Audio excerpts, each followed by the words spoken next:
Well, my friends, I'm Rick, and this is your seat at the table, and this is Jihad Secrets, the Blake documents. Although this video is not pertaining about this source book altogether. If I haven't posted the video for this, I will because I'm going to create it, but I'm kind of going out of sequence in this thing. This one here really brought some stuff to me that kind of popped, and it really helped go a long way to helping me build an understanding of the lore and what went on during the particular era in question. And there's more information that I'll talk about when I do the video on the book itself. But one of those things that pop out is the question about Sun-Tzu's parentage. Now, if you're not familiar with BattleTech, in the early 3000s, say 30, 20-ish, there was some scenarios where Maximillian Liao, the then Chancellor of the Capellen Confederation, had put in a pretty elaborate scheme into play. And it started with this acquisition of some genetic specialists that were working for the Federated Sons, but then went missing, and they began this what would become Operation Doppelganger, which would actually lead to the prime reason for the Fourth Succession War. And in the process, they captured Hanse Davion and supplemented him with a look-alike. And this is a reoccurring theme that started cropping up about this period of time. By the Fourth Succession War, we start seeing this stuff crop up more and more. It's as a story vehicle. Think of the Man in the Iron Mask, his classic story of the doppelganger scenario. And the idea being is your enemy is going to put a facsimile of you in your place to run your shit and do away with you, whether physically or permanently, and or hide you away somewhere. And in the process of doing that, this causes a lot of problems. And in a nutshell, Hanse Davion is able, with help from his friend and some associates, were able to prove that escape from the House Liao's clutches, and or not House Liao directly, but their puppets, the Hanse Davion and whoever else was it was a small coalition of individuals that had ideas that was being fed to them by the Chancellor of Liao at the time. Anyway, so he's able to escape, prove his actual real identity. Turns out that the person that the Operation Doppelganger utilized to replace Hanse Davion with was subject to some pretty severe mind wipes. They literally tried to destroy a person to recreate that person into the image that they wanted that person to be, and that's a pretty heinous thing to do. And it just goes to show you the depth of effort that was put into this operation. And it also helps to explain why Hanse Davion decided Maximillian Liao had to go, and preferably the entire Confederation could go with him. And it set into motion pretty elaborate set of scenarios. And had the Federated Commonwealth not merged, had Hanse Davion not been able to get House Steiner to ally with them in his effort to launch the Fourth Succession War, I still believe that Hanse Davion would still have invaded. The invasion of the Confederation would have still occurred. It just may not have been as overwhelmingly spectacular as the Fourth Succession War turned out to be for the winning side at the time. So the question comes back to the parentage of Sun-Tzu. So it's implying in here, this is implicated canon. So canon is canon except when it's not canon. So even conspiracies and red herrings and goose chases can still be considered canon. If it's not substantiated, that's in part meant to be that way. It creates mysteries and mythology for the game world and the setting, which then is up to you, the individual player and or game master, to fill in the blanks and to expand on that. So it also would help explain a few things later on. Sun-Tzu is a pretty crafty individual.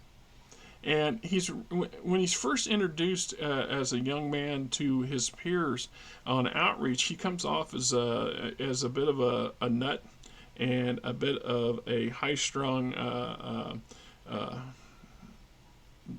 don't want to say. I'm trying to find the right word for it. He's definitely puts on some airs that makes him less than desirable or less believable to be effective than he is. And the truth is, he later admits later that he did all that was a facade in part to throw off his peers, but also because it was a form of way of protecting himself from the machinisms of his own mother. His own mother was pretty damn paranoid and in some aspects just as mad as her father, and that's an issue with House Liao in the first place. Genius and madness is a very thin line, and it often shares the same battle mech because pure genius is madness and vice versa. So to present himself that way was to help put other people at off guard and give him advantages. It's also his strategy and his thinking and some other elements. He's really truly a genius when it comes to that sort of political manipulations. He is definitely his grandfather's son. But the fact that possibility he's actually a Davion in bloodline is not totally surprising either, because he shows a lot of that promise, a lot of that Davion knack for command, and for scheme, and Hanse's particular knack for scheming. So that is a possibility. So when you're dealing with the high level of genetic duplicity that was going on, they would have taken a whole slew of samples from Hans Davion when they had him in captivity, and they had him doped up in a hospital for a big chunk of that captivity. So he wasn't even aware of a lot of what was going on. So the fact that they could have gotten gene samples out of him, they could have taken sperm samples from him, and then froze them for storage, and later then manipulated it so they were introduced to Maximillian's wife, who then become, her daughter, who then, so somehow Romano Liao ends up getting pregnant using Hans Davion's seed. Whether it's done intentionally with her knowledge or incidentally without her knowledge, I don't know. There's still a lot of holes in it. There's still a lot of questions.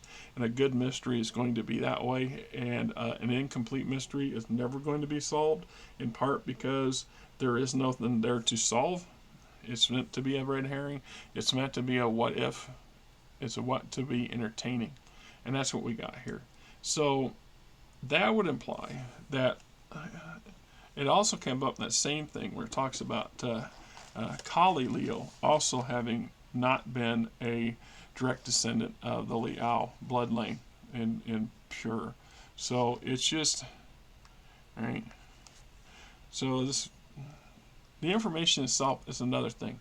And I meant to, one of those things I meant to talk about when I do the book itself. But Chandaster Karita is a cousin to Takashi, and is a second cousin to Theodore. Anyway, it's from an obscure branch. He's from a lesser branch of the Korean bloodline.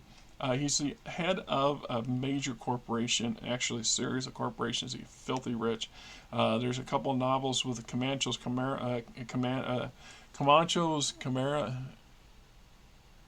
and I'm butchering their name. They're an awesome merc unit. The stories are pretty damn good.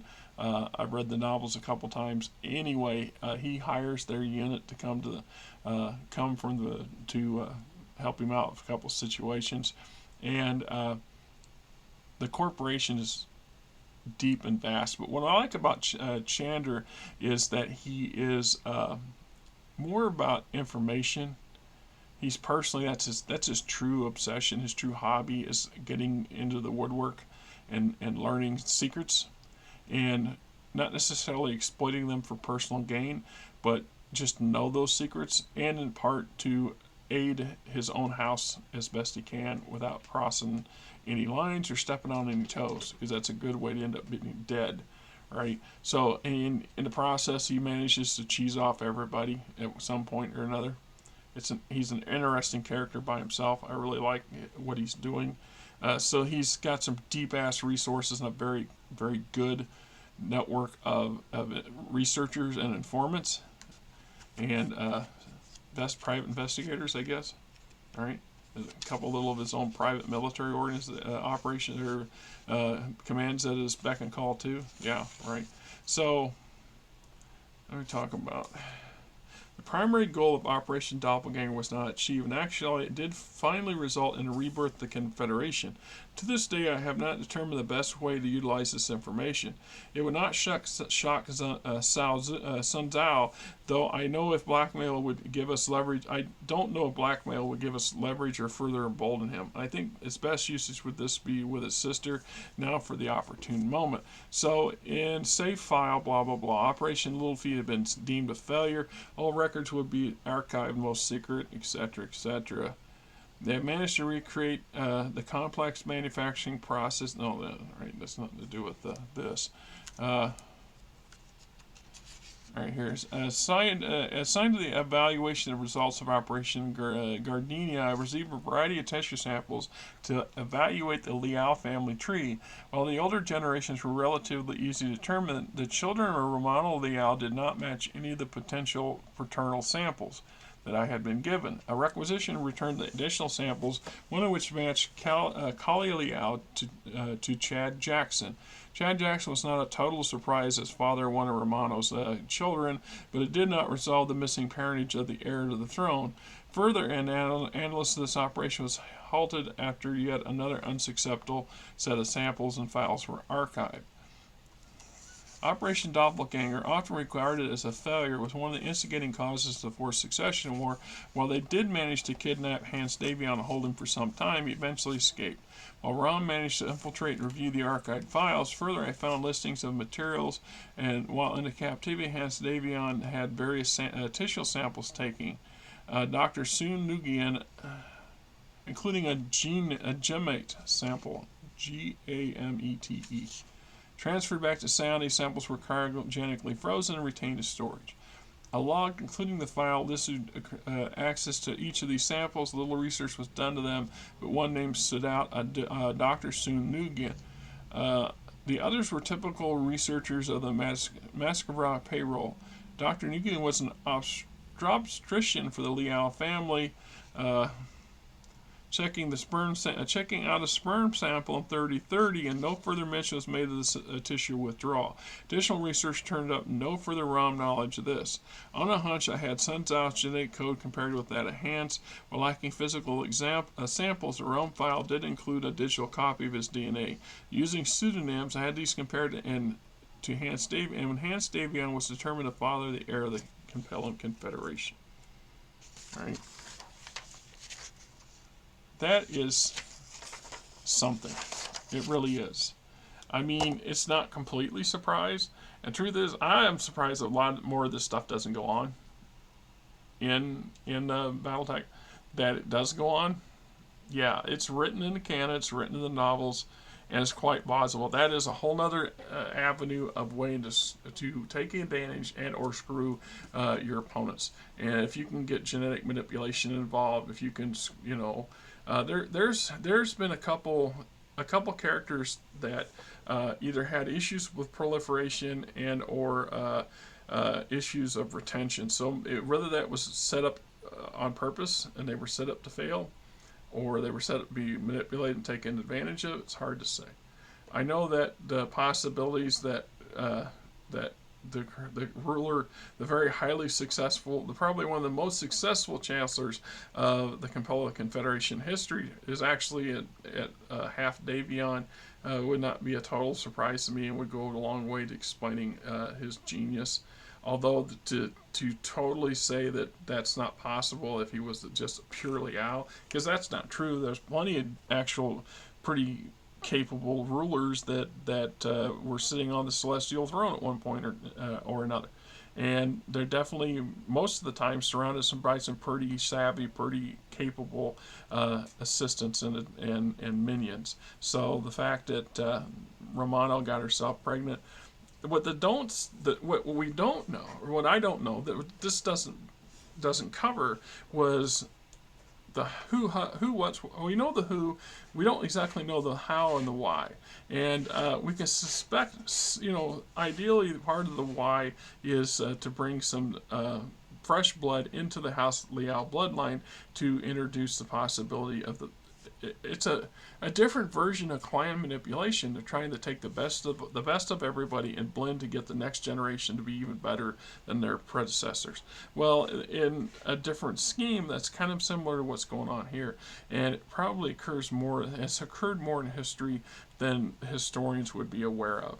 Not necessarily a common day thing, because to the clans that's normal. That would not be normal for the inner sphere, but not out of the question for it, and it would help generate a lot of possibilities, intrigue, and what have you. So, anyway, what do you think? Do you think Sun-Tzu potentially is, an offspring of Hanse Davion or half-blood Davion? How do you think his Victor Davion or Katrina Steiner Davion would have taken to that knowledge had they been aware of it at the time? How would that have impacted Sun-Tzu's ability to be the chancellor if it had become common knowledge? How Romano ends up getting pregnant with the gene sample is not explained either. It's not suggested that she was artificially inseminated in some way. I mean, obviously that's how it got. She didn't. She and Hanse Davion didn't get it on. I don't think she was old enough to.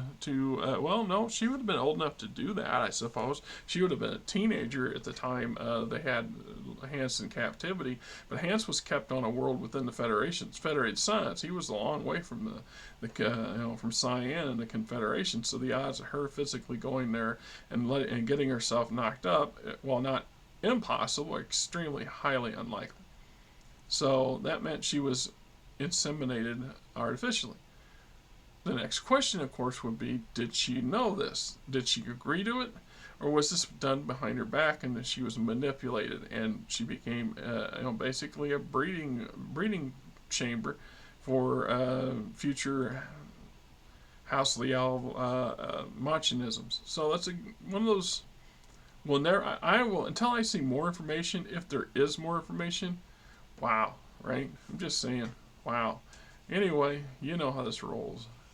Going on, my friends, this is Rick, and hey, if you like the channel, please hit the subscribe button, hit the like button, tell your buddies, tell your friends, tell your coworkers, tell anybody else that's in the gaming industry or gaming fandom that says, hey, this is a channel worth checking out.